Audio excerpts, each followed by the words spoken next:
शूर्पणखा बहुत गुस्सा आई और राक्षसी रूप में आ गई और उसने सीता जी को मारना चाहा, किंतु लक्ष्मण ने उसकी नाक और कान काट दिए।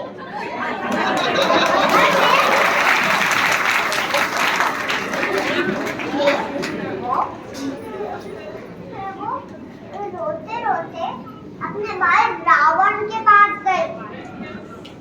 रावण लंका में रहता था और वो सारे राक्षसों का राजा था। उसने अपने बहन के अपमान के बदला लेने की ठानी।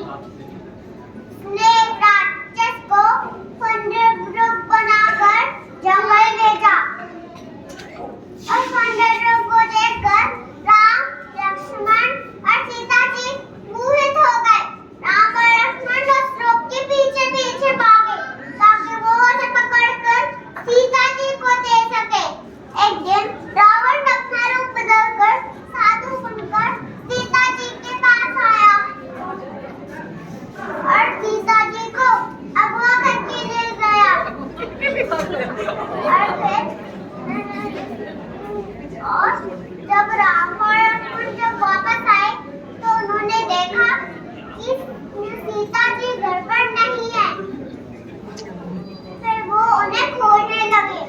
खोजते खोजते उन्हें एक घायल पक्षी मिला जिसका नाम जटायु था। जटायु ने राम जी को बताया कि रावण सीता जी को अगवा करके ले गया है। उसने रावण को रोकने की कोशिश की, लेकिन रावण ने उसके पंख काट दिए। फिर वो लंका की ओर चल पड़े। रास्ते में उन्हें वानरों और भालुओं की सेना मिली और उनके साथ रावण से युद्ध करने चल पड़ी। और सेना एक वानर थे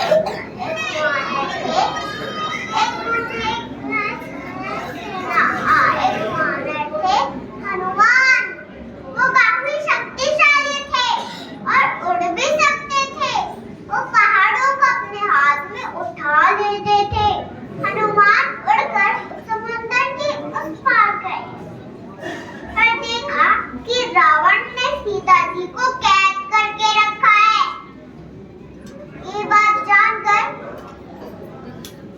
राम जी ने अपनी सेना के साथ समुद्र पर पुल बनाना शुरू किया और लंका पहुंच गए। लंका में उनका रावण और उसकी राक्षस सेना के साथ घनघोर युद्ध हुआ। राम जी ने सारे राक्षसों को मार भगाया। रावण का भी युद्ध हो गया। राम जी युद्ध जीत गए। जीतने के बाद राम जी और सेना सीता जी को लेकर वापस आ गए। 14 साल का पूरा कर